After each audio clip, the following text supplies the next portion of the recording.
السلام علیکم هموطنان عزیز، سخاوتمندان مهربان. من به کمکی مادی شمایان احتیاج دارم. من به بیماری کاستوآرتروزی درجه 3 چند سال است که گرفتار می باشم.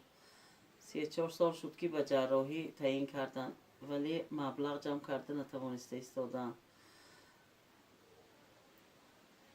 من 36 سال در بیمارخانه مرکزی شهر اصفهان بیماری های سرایتی بچگانه کار کردم. اندیشیده شفقت بودم. حالا در نفقه می باشم. عبدالخالق و اودیه 59 ساله هم. 9 سال پیش فرزندم پسرکم از دنیا گذشت. 30 ساله بود. حالا یگان آدمی کمک میکردگی ندارم. بسیار عذاب میکشم. دکتران به من اعصاب هم تعیین کردن. نفقه‌ای که میگیرم برای معالجه خودم اقلا نمیرسد. شبها با داروی آرام کننده میخوابم. بسیار عذاب کشیده ایستادم. راهگردی هم دشوار است. اعصاب تعیین کردن راه میروم، اما با یک عذاب. 3-4 روز اگر کمتر راه روم جمیده نمیتوانم از جایم. راهرویم بسیار دشوار می باشد. هم تو بی اعصاب راه گشتنم بسیار دشوار است.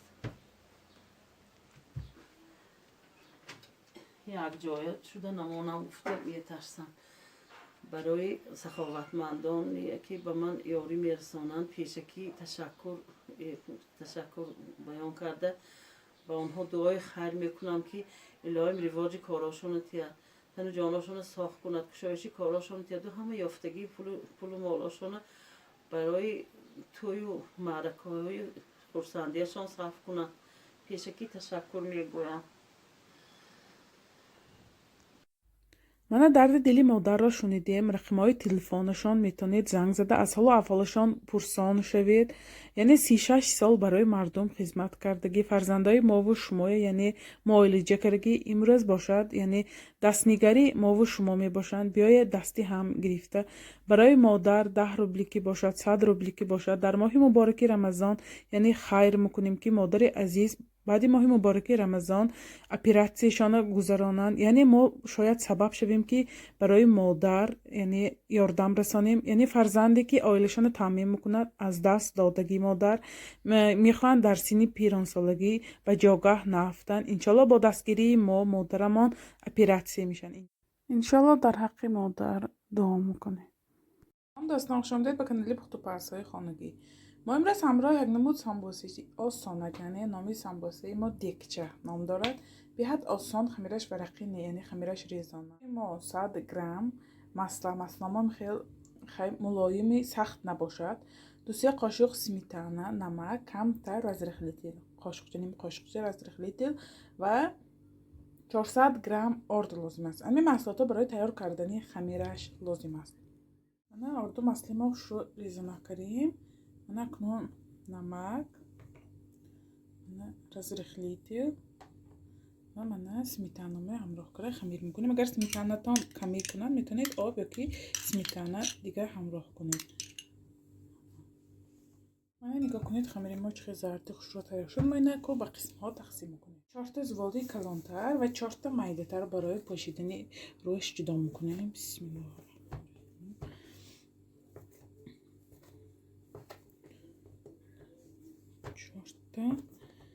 8 تقسیم کرده خیلی کلانتر و مایده تر و میگیریم. چینکش با ما چی لازم؟ پیاز، مرغ گرفتم. یک دونه کارتشکی کلانه اتیورکه گذراندم. نمک منه یعنی بلغاری خشک کوفته شده، مرچ و زیره گرفتم. من اینهای گرفتم برای تیار کردن خیلی نچینکش. میتونید خیلی گوشتی گاو استفاده برید، یعنی من گوشتی مرغ استفاده بردم. من نچینکی ما تیار شد. نچینکامو من 4 قسم کرد، یعنی تقسیم میکنیم. 4 تا یعنی سامبوسامو میشه. من 4 قسم تقسیم کرد. من از واژه ما هم دم گرفت. ما این خوش رو تونو میکنیم. بسم الله. تونوکی سخت میکنیم، یعنی تونوکی کلام میکنیم. من خمیرمو شروع تونوک کنیم یعنی اگام تا من کاسچه میگیریم شروع می کاسچه بمیانزیم خمیرمو به شروع انداختیم یک ساک سیر میمونه من خواهشمنده سیر میمونه من شروع تونوک میکنیم نه درازکچه شکل تونوک میکنیم درازکچهش تونوک کنیم ما همین گونه قالب که میبریم تا آخره برد ما میکشاییم اکنون اینه خمیرمو رو بریدیم ولی همین با من میپاشیم نگاه کنید داش خمیر بسیار نگیتیم برای آنکه گرداش اضافه نمیموند ما می اضافه ماندگیشه رو محکم کنیم یعنی زیر میکنیم نمیتر سختتر زیر میکنیم که گشاده نشود رو گردابگی نمیتر محکم میکنیم ما عکاسه میگیریم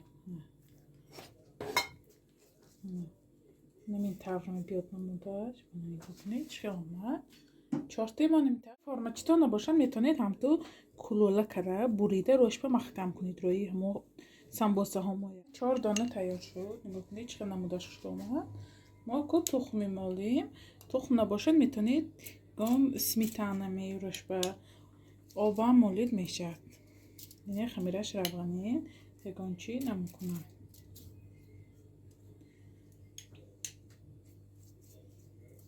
باشیم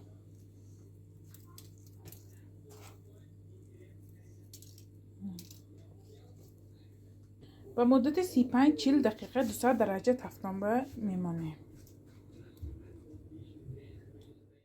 من چیکونه ببینید سمبوسه ما هم تیار شد نگاه کنید نمودش چقدر عجایب باد اومد بیاد اشتیا آور بیاد باید شروع میکند نمش یک نمود پخته است من نمودش من پشتاشو ببینید چقدر سرخ خوشرو پخته است ما منو که در نشه ریز کنیم بینیم در اوناش چقدر آمده است بسم الله الرحمن الرحیم ما روش جدا میکنیم خمیرش بیاد ریزانک